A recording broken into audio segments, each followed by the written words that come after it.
میری خالہ ایک ابھی بھی بالکل جوان عورت تھی۔ وہ جب بھی کبھی گھر میں اکیلی ہوتی تو مجھے اپنے پاس بلا لیتی۔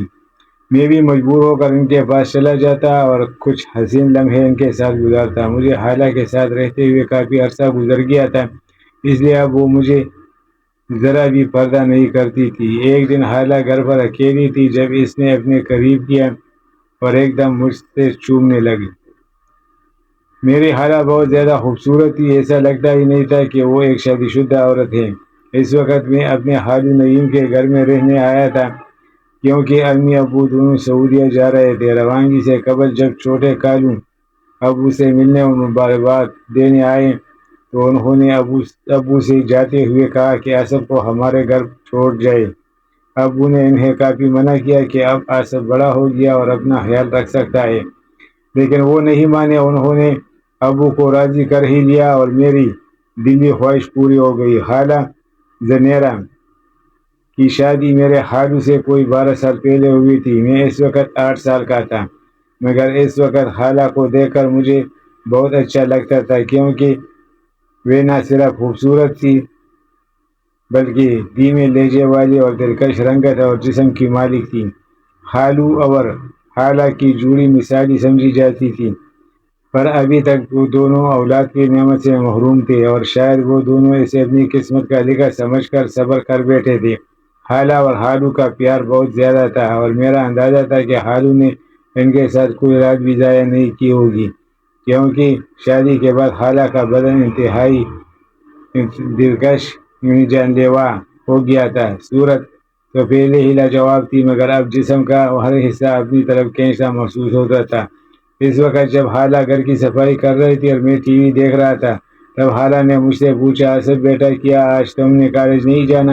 بیٹا کہنے پر میں نے دل ہی دل میں برا محسوس کرتے ہوئے کہنے لگا، نہیں خالہ، سیمسٹر ختم ہو گیا ہے نا، اس لیے 1.5 مہینہ کی چھٹیاں ہیں۔ خالہ نے ٹھیک ہے یہ انداز میں سر ہلایا اور جھک کر میز پر کپڑا پھیرنے لگی۔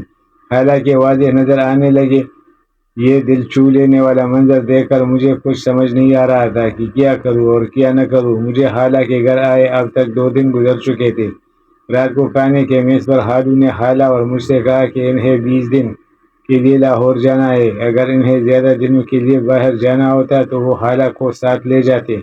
ایسے خالہ نے اس لیے کہا کیونکہ خالو کو اپنی بیوی سے بے حد محبت تھی، اور جتنی وہ حسین و جمیل ہے ہونی بھی چاہیے، اور اس گھر میں میری موجودگی سے بھی کافی مطمئن تھے، اس لیے انہیں اکیلے جانے میں کوئی پریشانی بھی نہیں ہوئی۔ میں نے خالہ کی روٹین اور ان کی عادتوں کا اچھی طرح جائزہ لے لیا۔ میں نے دیکھا کہ خالہ چائے کا استعمال کافی زیادہ کرتی ہے اور چائے کھلے دودھ کی بنتی، اور میں پیکنگ دودھ کے چائے پینے کا عادی تھا۔ اگلے دن جب میں گیم کھیل رہا تھا تو ہیڈ فون لگانے کی وجہ سے مجھے کچھ پتہ نہ چلا کہ خالہ میرے ساتھ آ کر بیٹھ گئی اور مجھے کھیلتے ہوئے دیکھنے لگی۔ ہم دوست آپس میں مل کر ایک دوسرے کے ساتھ گیم میں مگن علی زبان استعمال کر رہے تھے۔ خالہ حیران و پریشان تھی، کیونکہ وہ بھی پاس بیٹھی میری ساری بکواس سن رہی تھی۔ پھر خالہ نے مجھے آواز دے کر اپنی موجودگی کا احساس دلانے کی کوشش کی، مگر خالہ کی میٹھی اور مدھم آواز مجھے میوزک کی وجہ سے سنائی نہیں دی۔ خالہ میری بھی باتیں کافی دیر تک سنتی رہی اور پھر اٹھ کر اپنے کمرے میں چلی گئی۔ شام کو جب میں چند دوستوں سے ملنے باہر جانے لگا تو خالہ کو بتانے کے لیے ان کے کمرے کی طرف گیا۔ میرے ذہن میں اس وقت کچھ خاص نہیں تھا۔ پھر میں واپس آ کر بیڈ پر لیٹ گیا۔ تھوڑی دیر بعد میں نے کہا کہ میں نے چائے پینی ہے۔ خالہ کیا آپ بنا دے گی؟ خالہ نے مسکراتے ہوئے شفقت بھرے لہجے میں کہا، کیوں نہیں میرے بچے، بس میں 2 منٹ میں فریش ہو کر آپ کو بنا دیتی ہوں۔ پھر وہ اٹھ کر باتھ روم کی طرف بڑھ گئی اور میں بھی گیلری میں آ کر بیٹھ گیا اور سامنے لان اور پھولوں کو دیکھنے لگا۔ ایک پھول مجھے بہت پسند آ گیا۔ میں نے اب اسے مزید قریب جا کر دیکھا اور اسے توڑ لیا۔ خالہ مجھے آواز دے رہی تھی، میں نے جواب دیا، باہر آؤں؟ تو وہ ہاتھ میں 2 کپ چائے کے ٹرے لے باہر آئی۔ پھر انہوں نے ایک کپ مجھے پکڑایا اور دوسرا خود اٹھا کر میز پر رکھ دیا۔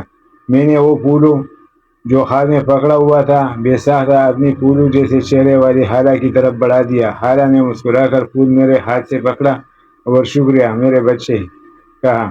میرے سارے ارمانوں پر پانی پڑ گیا تھا۔ میں نے خالہ کی طرف دیکھا اور کہا کہ خالہ بور نہیں ہوتی آپ سارا دن گھر میں رہ کے میں تو بور ہو گیا ہوں، آج کہیں باہر گھومنے چلے۔ تو خالہ نے کہا نہیں آصف، میں بھی جاتی ہوں، آپ کے خالو کے ساتھ جاتی ہوں، ان کے بغیر میں کہیں نہیں جاتی۔ میں خاموش ہو کر چائے پینے لگا۔ رات کے کھانے کے بعد میں نے ایک مووی لگائی اور بیٹھ کر دیکھنے لگا۔ خالہ بھی میرے پاس آ کر بیٹھی اور مووی دیکھنے لگ گئی۔ خالہ نے جب دیکھا کہ مووی میں بھی یہ وہی علیز باتیں ہو رہی ہے جو میں دوپہر کو گیم کھیلتے وقت کر رہا تھا، تو انہوں نے کہا اچھا جی، ساری گالیاں اور بکواسیات تم نے یہاں سے سیکھی ہے۔ وہ بولی بیٹا یہ تو بہت بری بات ہے، تم بہت ہی بیہودہ زبان استعمال کرتے ہو۔ شرم سے میرے پسینے چھوٹ گئے۔ خالہ نے پھر کہا کہ میں تیری ماں کلثوم سے بات کروں گی کہ وہ تجھ پر خاص نظر رکھے، تم ہاتھ سے نکلتے جا رہے ہو۔ میں نے نظر اٹھا کر دیکھا اور خالہ کو کہا کہ غلطی ہو گئی، پلیز معاف کر دے، مگر کیا کروں، سب لڑکے اسی طرح ہی بولتے ہیں۔ مجھے بھی جواب دیتا ہوتا تو انہی کے انداز والی باتیں منہ سے نکل جاتی ہیں۔ خالہ ہنس پڑی اور کہا کہ ڈرو نہیں، کسی کو کچھ نہیں کہوں گی، کیونکہ مجھے معلوم ہے کہ تم لڑکے کس طرح کی باتیں کرتے ہو۔ اچھا یار کوئی اور مووی لگاؤ، یہ کیا فضول سا لگا ہوا ہے تم نے۔ تب جا کر میری سانس میں سانس آئی۔ پھر میں نے خالہ سے پوچھا کہ کون سی مووی لگاؤں، تو انہوں نے کہا کوئی انڈین مووی لگاؤ۔ میں نے وہی لگا دی۔ خالہ مووی دیکھ رہی تھی جبکہ میں چوری سے خالہ کا چاند سا چہرہ دیکھ رہا تھا۔ خالہ نے بیٹھنے کی پوزیشن بتاتے ہوئے اپنے ایک ٹانگ اٹھا کر دوسری ٹانگ پر رکھی اور صوفے سے ٹیک اور بازو پھیلا کر آرام سے بیٹھ گئی۔ پھر میں نے بھی ہو بہو خالہ کی کاپی کی اور اس کے انداز میں بیٹھ گیا۔ مجھے محسوس ہوا کہ خالہ نے میری اس حرکت کو نوٹ کیا اور ان کے چہرے پر ہلکی سی مسکراہٹ آ گئی۔ میں بھی خالہ کی طرح صوفے کی دوسرے کونے پر بیٹھا ہوا تھا۔ پھر خالہ نے مسکراتے ہوئے اپنی پوزیشن ٹھیک کی اور میں نے بھی ان کو دیکھا اور خالہ سے صبح صحیح ہو کر بیٹھنے میں ہی بہتری سمجھی۔ خالہ بھی اختیار ہنس پڑی اور مجھے کہا آصف کیا تم میری نقل اتار رہے ہو؟ میں نے ان کی طرف دیکھا اور سر ہلا دیا تو انہوں نے مصنوعی سا غصہ کرتے ہوئے کہا تم کیوں مجھے تنگ کرنا چاہتی ہو؟ میں نے بھی لاپرواہی سے کہا ہاں تھوڑا سا اور تنگ کرنا ہے ابھی۔ خالہ نے پھر سے موتیوں جیسے دانت نکالتے ہوئے ہنسی بکیری اور بولی کیوں؟ میں نے فوراً کہا یار اتنے دن ہو کے نہ کسی کے ڈانٹ کھائی ہے نہ کسی کے جوتے، اور اوپر سے آپ انتہائی بور قسم کی عورت ہو۔ ان کے ماتھے پر بل پڑے اور کہا آصف کیا میں واقعی بور عورت ہوں؟ تو میں نے کہا پتہ نہیں میرا کیا بنے گا۔ اکیلے رہ کر خالہ نے مسکراتے ہوئے کہا مجھے مار کھانی ہے تو میں لگا دیتی ہوں۔ وہ مجھے کوئی معصوم سا شرارتی بچہ سمجھ رہی تھی اور یہ بات میرے فائدے میں ہی تھی۔ شاید اسی طرح کی فضول باتیں کرتے کرتے خالہ مجھ سے کافی فری ہو گئی۔ جب رات کے 10 بجے ان کے موبائل پر خالو کا فون بجا تو اٹھ کر اپنے کمرے کی طرف چل پڑی۔ میں نے تھوڑی دیر مووی دیکھی، میں نے ٹی وی بند کیا اور اپنے کمرے کی طرف جانے لگا۔ تبھی مجھے خالہ کے کمرے سے ان کی آواز سنائی دی یار سچ میں بہت مس کر رہی ہوں میں آپ کو۔ خالو نے جواب دیا مجھے بھی معلوم ہے کہ اتنے دن میں آپ کے بغیر کیسے گزاروں گا، مگر جو جواب خالہ نے اسے دیا اس نے میرے دل کی گھنٹیاں بجا دی۔ صبح میں جلدی اٹھ گیا اور فریش ہو کر کچن کی طرف بڑھ گیا۔ کچن میں کوئی نہیں تھا۔ میں نے خالہ کے کمرے کی طرف جا کر دیکھا تو دروازہ بند تھا، یعنی خالہ نیند میں مدہوش ہو پڑی تھی۔ میں نے کچن میں جا کر اپنے لیے چائے بنائی، انڈا فرائی کیا اور کچھ بریڈ وغیرہ گرم کر کے میز پر بیٹھ کر ناشتہ کرنے لگا۔ میں ناشتہ میں مگن ہی تھا کہ خالہ کی کمرے کا دروازہ کھلا اور وہ باہر آ گئی۔ ٹکٹکی باندھے مجھے دیکھ کر وہ تھوڑی سی شرمندگی کے انداز میں بولی یہ رات مجھے نیند نہیں آئی، بہت دیر سے آنکھ لگی تھی اس لیے صبح جلدی بیدار نہیں ہو سکی۔ میں نے خالہ کی بات سن کر دل ہی دل میں رات والی کال کا خیال لیے سوچا کہ میری پیاری خالہ میں جانتا ہوں کہ آپ کو رات نیند کیوں نہیں آئی۔ پھر میں ہوش میں آیا اور میں نے مسکرا کر کہا کوئی بات نہیں خالہ، آپ نے ناشتہ کرنا ہے نا، چلے آج آپ کا ناشتہ میں اپنے ہاتھوں سے تیار کرتا ہوں۔ خالہ بولی آج بانجے کے ہاتھوں کا ناشتہ کیا؟ بات ہے جناب۔ پھر میں نے خالہ سے کہا کہ آپ فریش ہو کر آئے، میں تب تک ناشتہ بناتا ہوں، باقی باتیں پھر کریں گے۔ خالہ نے سر ہلایا اور نرم نازک ہونٹوں پر مسکراہٹ لیے دوبارہ اپنے کمرے کی جانب بڑھنے لگی۔ تو میں نے پوچھا، خالہ ناشتے میں آپ کیا کھانا پسند فرمائے گی؟ خالہ کھلکھلا کر ہنسی اور کہا، آصف تم انسان بن جاؤ، میں پہلے ہی بہت شرمندہ ہوں، مجھے مزید شرمسار مت کرو۔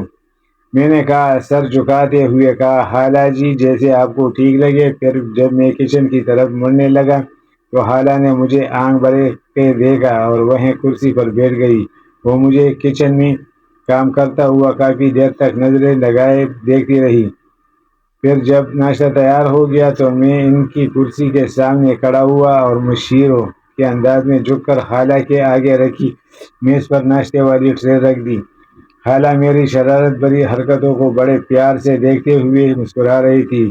میں جیسے ہی ٹرے رکھ کر سیدھا ہونے لگا تو خالہ نے اپنے حسین ہاتھوں سے میرے سر پر ہاتھ پھیرا اور میرے بالوں کی سجاوٹ خراب کر دی۔ پھر کہا، واہ زبردست، بہت عقل مند ہو تو تم، ورنہ میرا تو خیال تھا کہ تم بھی دور حاضر کے لڑکوں کی طرح آوارہ ہو گئے ہو۔ میں نے اپنے سر پر رکھا ہوا خالہ کا ہاتھ پکڑتے ہوئے کہا، یار میرا سٹائل خراب کر دیا، بہت مشکلوں سے سیٹ کیا تھا میں نے۔ خالہ نے میرے گالوں پر پیار بھرے انداز میں ایک ہلکا سا تھپڑ لگاتے ہوئے کہا، سب کچھ خراب نہیں ہوا، آرام سے بیٹھو ادھر اور چپ کر کے ناشتہ کرو، اب مزید نہیں بولنا، بری بات ہے۔ خالہ نے ناشتہ کیا اور پھر کہا کہ آصف آپ کا بہت بہت شکریہ، ناشتہ بہت مزیدار بنا تھا، چلو ہم آج سے پکی دوستی کر لیتے ہیں، کیونکہ میں آپ کی وجہ سے آج بہت عرصے بعد اس طرح بے ساختہ ہنسی ہوں، کیونکہ اولاد کی محرومی نے مجھے اندر ہی اندر سے خالی کر دیا ہے۔ میں تو ہنسنا بھول ہی چکی تھی۔ میں نے کہا، خالہ آپ پریشان نہ ہو، اللہ کے ہاں دیر ضرور ہے لیکن اندھیر نہیں ہے، جو بھی علل کرتا ہے میں اس میں کوئی نہ کوئی حکمت ضرور پوشیدہ ہوتی ہے۔ پھر میں نے منہ بناتے ہوئے خالہ سے کہا، آپ کے بقول کیا ہم پہلے دوست نہیں تھے جو اب دوستی کریں گے؟ خالہ نے میری گال پر چٹکی کاٹتے ہوئے کہا، دوست تو تھے ہم، مگر وہ دوستی کچی تھی۔ پھر خالہ نے مجھے آنکھ مارتے ہوئے کہا، آج سے پکی دوستی کرتے ہیں۔ میں نے اپنے گال پر نرمی سے ہاتھ مسلتے ہوئے کہا، یار ایک تو ان آنٹیوں کو بھی بہت گندی عادت ہوتی ہے گال کھینچنے کی، اور کھینچتی بھی ایسی ہے کہ سرخ کر دیتی ہے۔ خالہ پھر کلکلا کر ہنسی اور اپنے دونوں ہاتھوں کو میرے کانوں کی جانب بڑھانا چاہا تو میں نے اچانک دوڑ لگا دی۔ خالہ بھی اپنے خوبصورت قدموں کے ساتھ میرے پیچھے دوڑی اور کہنے لگی، روکو ذرا آصف، کیا میں تجھے آنٹی نظر آتی ہوں؟ پھر وہ اچانک رک گئی اور اپنے پھولوں پر ہاتھ رکھ کر سانس لیتے ہوئے کہنے لگی، ہائے میں تک گئی ہوں۔ پھر وہ قریب ہی پڑی ہوئی کرسی پر بیٹھ گئی۔ میں ان کے قریب گیا اور پوچھا، کیا ہوا؟ تو خالہ ایک دم سے کھڑی ہوئی اور مسکراتے ہوئے میرے دونوں کانوں کو پکڑ کر موڑ دیا۔ میں نے مزاحً رونا والی انداز بناتے ہوئے کہا، کوئی فرینڈ شپ نہیں آپ سے، آپ تو بہت سنگ دل ہو۔ خالہ نے ہونٹوں پر ہلکی سی مسکراہٹ سجائے مجھے بڑے پیار سے دیکھا اور میرے کانوں پر پیار سے ہاتھ پھیرتے ہوئے کہا، بہت قریب ہوئی اور کہا، اچھا نا یار سوری، میں کیا بتاؤں، میری حسین و جمیل خالہ جو 21 سال کی جوان لڑکی نظر آتی تھی وہ تو مجھ پر قیامت گا رہی تھی۔ پھر خالہ نے کہا، اچھا آصف تم یہیں رکو، میں چینج کر لوں، پھر کچھ ضروری سامان مارکیٹ سے خریدنا ہے، وہ لے آتے ہیں۔ میں نے کہا، ٹھیک ہے، تب تک میں بھی تھوڑا تیار ہو کر فیشن وغیرہ کر لوں، شاید کسی لڑکی کا مجھ پر دل آ ہی جائے اور پھر میں بھی خوب انجوائے کیا کروں گا۔ خالہ نے مسکراتے ہوئے ایک تھپڑ میرے گردن کے پیچھے لگاتے ہوئے کہا، آصف تم ان حرکتوں سے باز آ جاؤ۔ میں نے حیرانگی سے پوچھا، کن حرکتوں سے باز آؤں؟ وہ بولی، اپنی جذباتی اور شرارتی حرکتوں سے۔ میں نے کہا، یار زندگی میں تھوڑی لذت بھی ہونی چاہیے، ورنہ آپ تو میرا کچھ نہیں چھوڑے گی۔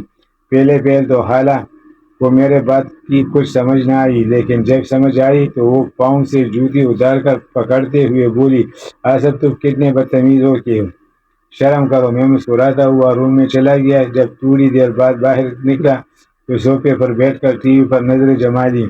اس لمحے خالہ بھی باہر آ گئی۔ جب وہ باہر نکلی تو میں سانس لینا بھی بھول گیا۔ خالہ نے ایک باریک سفید کلر کی قمیص اور نیچی جینز پہنی ہوئی تھی۔ میں نے شرارتی انداز میں ٹھنڈی آب بھرتے ہوئے کہا، میڈم جی کیا ارادے ہیں آپ کے؟ تو خالہ نے خود پر نظر دوڑا کر مجھے دیکھتے ہوئے ہلکی مسکراہٹ کے ساتھ حیرانگی سے کہا، کیوں آصف، ایسا بھی کیا ہوا؟ میں نے سینے پر ہاتھ پھیرتے ہوئے کہا کہ میڈم آپ تو قیامت لا رہی ہے، لیکن باہر کسی کو نہیں پتا کہ آپ کسی کی امانت ہیں۔ خالہ نے پیارے سے چہرے پر مسکراہٹ بکھیرتے ہوئے کہا، منہ بند کرو اپنا، کیسی الٹی سیدھی باتیں کر رہے ہو؟ جب انہوں نے مجھے مارکیٹ چلنے کا کہا تو میں نے خالہ کی طرف ہاتھ لہرا کر شاعرانہ انداز میں کہا، مانا کہ شہر میں آپ کو ہزاروں لوگ حسرت بھری نظروں سے دیکھتے ہیں، لیکن اتنی صبح کون دکان کھولے گا؟ خالہ کو اپنی لاپرواہی کا احساس ہو گیا، اور تم نے ٹھیک کہا ہے، تھوڑی دیر بعد ہم چلیں گے۔ میں نے کہا، محترمہ جب آپ بازار جاتی ہے لوگوں کی نظریں تو آپ پر ہی جم جاتی ہوگی، انہیں تو اپنے کام کا بھی ہوش نہیں رہتا ہوگا۔ خالہ نے مسکراتے ہوئے کہا، یار آصف شرم کرو، تم تو جیسے مجھے اپنی خالہ سمجھتے ہی نہیں ہو، مجھے ایسے مذاق کرتے ہوئے جیسے میں تیری خالہ نہیں بلکہ گرل فرینڈ ہوں۔ میں نے ہلکی مسکراہٹ دی اور ٹھنڈی آہ بھرتے ہوئے خاموش ہو گیا۔ خالہ آہستگی سے میرے بالکل قریب بیٹھی اور نرم سی آواز میں کہا، آصف۔ میں نے کہا، جی۔ خالہ بولی، کیا تم باز نہیں آؤ گے؟ مجھے پلٹ کرنے سے میں نے نظریں اٹھائے بغیر کہا، آپ جیسی خوبصورت عورت سے کون پلٹ نہیں کرنا چاہے گا؟ خالہ نے مسکراتے ہوئے کہا، توبہ ہے یار۔ تھوڑی دیر کے بعد خاموشی کے بعد خالہ میرے قریب ہوئی اور بولی، کیا سچ میں تیری کوئی گرل فرینڈ نہیں ہے؟ میں نے ان کی طرف دیکھا اور کہا، کوئی آپ جیسی خوبصورت ملی ہی نہیں، ورنہ ایسے گرل فرینڈ کیا اپنی لائف پارٹنر بنا لیتا، چاہے ابو سے چتروڑ کروانی پڑتی۔ خالہ نے کہا، پھول کی پنکھڑی جیسے ہونٹوں نے مسکراتے ہوئے کہا، مجھ سے ہو چاہ آصف، میں تجھے اتنی اچھی لگتی ہوں؟ تو میں نے پھر کسی معصوم سے عاشق کی طرح سر جھکا کر دھیمی سی آواز میں کہا، آپ کی سوچ سے بھی زیادہ۔ خالہ ہنس پڑی اور کہا، تم باز نہیں آنے والے؟ خالہ نے کہا، آصف دودھ لے آؤ، ختم ہو گیا۔ میں نے سر ہلایا اور دودھ لینے چلا گیا۔ واپس آ کر دودھ کو فریج میں رکھا اور خالہ کو بتانے ان کے کمرے میں چلا گیا، لیکن کمرے میں نے جو منظر دیکھا، اسے دیکھ کر میرے جسم میں کرنٹ دوڑنے لگا۔ خالہ اچھل کر کے نکلی تھی اور یہ وقت کسی قیامت سے کم نہیں تھا۔ میرے جسم کے سارے رونگٹے کھڑے ہو گئے، میں ڈر کے مارے ابھی پلٹنے ہی والا تھا کہ خالہ نے آواز دے کر پوچھا، آصف لے آیا ہو دودھ؟ حلق خشک ہونے کی وجہ سے میری آواز ہی نہ نکلی۔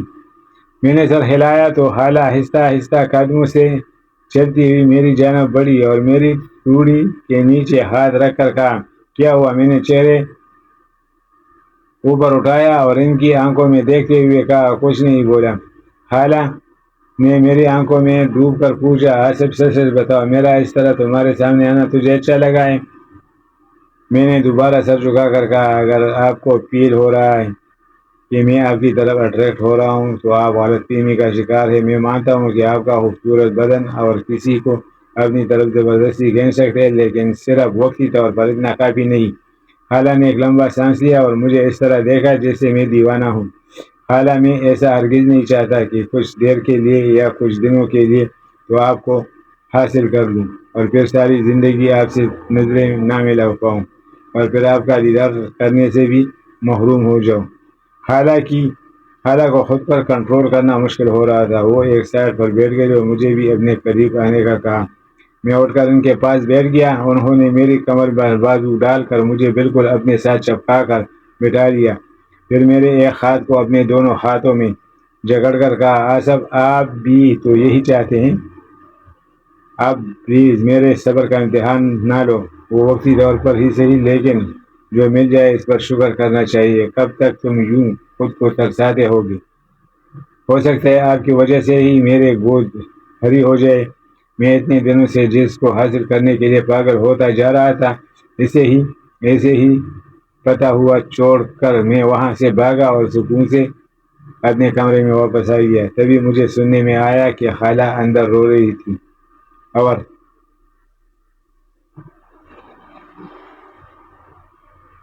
ان کے سسکنے کی آواز باہر تک آ رہی تھی۔ میں دروازے کے پاس گیا اور کہا، خالہ آپ ٹھیک تو ہے نا؟ حالانکہ آواز نہ آئی، سسکتے کی آواز میں بند ہو گئی۔ میں نے پھر اللہ کا واسطہ دے کر پوچھا تو اندر سے آواز آئی، آصف تھوڑی دیر کے لیے اکیلی رہنا چاہتی ہوں، پلیز اپنے روم میں چلے جاؤ۔ میں اداس سا واپس آ گیا۔ پھر کچھ دیر بعد حالہ بھی فریش ہو کر باہر آئی اور مجھ سے معذرت کرنے لگی اور کہنے لگی، میں بھی جانتی ہوں کہ تم میرے حسن کے دیوانے ہو چکے، اور میں بھی تیری بار بار یہ حالت اپنے لیے تڑپ دیکھ کر اولاد کی خواہش لے دیکھ گئی تھی کہ ایسا کرنے سے تیری حسرت بھی پوری ہو جائے گی اور شاید مجھے بھی اولاد مل جائے۔ لیکن اچانک آپ کا دل بدلتا ہوا دیکھ کر اور اللہ سے توبہ کر کے جو تم نے اس پاک رشتے کا برہم رکھ کر جو مجھ پر احسان کیا، میں کبھی بھی نہیں بھلا سکتی۔ اور میں روح اس لیے رہی تھی کہ تم تو بچے تھے، کمزور ارادوں کے مالک تھے، لیکن میں تو سمجھدار تھی۔ کتنے بڑے گناہ کبیرہ کی خواہش پال رہی تھی۔ میں نے بھی اولاد کی خواہش میں بہگ کر پھر دونوں کافی دیر تک روتے رہے اور آئندہ کے لیے اللہ سے معافی مانگی۔ دوستوں، میں اس ویڈیو کے ذریعے آپ سب کو پیغام دینا چاہتا ہوں کہ وقتی طور پر شیطان آپ کو بہت زیادہ بہکا دیتا ہے، اتنا بہکا دیتا ہے کہ آپ اپنا ذہنی توازن بھی کھو بیٹھتے ہیں اور ایسا گناہ کر بیٹھتے ہیں جو ساری عمر آپ کے لیے پچھتاوے کا باعث بن جائے۔ اور آج کل کے سوشل میڈیا کے دور میں تو خصوصاً ہمیں اپنے قریبی رشتہ داروں یا عزیزوں پر بھی بھروسہ نہیں رہا، اور نہیں آج کل کوئی بھروسہ کرنے کے لائق ہے۔ خدا را اس لیے اپنے آس پاس کے لوگوں پر خاص نظر رکھا کرے کہ یہ نہ ہو کہ آپ کی ذرا کسی کوتاہی آپ کو کہیں پہنچا دے۔ ویسے بھی ماں کے بعد جس ہستی کے دل میں آپ کے لیے سب سے زیادہ درد اور شفقت ہوتی ہے وہ خالہ ہی ہوتی ہے، اور ماں کے بعد جو اس کا درجہ رکھتی ہے وہ خالہ ہی رکھتی ہے، یعنی کہ ماں اور خالہ میں کوئی فرق نہیں ہوتا۔ دعا ہے کہ اللہ تعالیٰ ہر ایک کی خالہ کو لمبی عمر عطا فرمائے، اور اگر وہ کسی چیز سے محروم ہے تو اللہ تعالیٰ اس کی محرومی کو دور فرمائے، بالخصوص بے اولادی کو، آمین ثم آمین۔ دوستو، اس ویڈیو سے متعلق کومنٹ سیکشن میں اپنی قیمتی رائے کا اظہار ضرور کیجیے گا، اور ویڈیو اچھی لگے تو لائک کرنے کے ساتھ ساتھ چینل کو بھی سبسکرائب ضرور کریں تاکہ مزید ایسی نئی ویڈیوز آپ تک بر وقت پہنچتی رہے۔ بہت شکریہ۔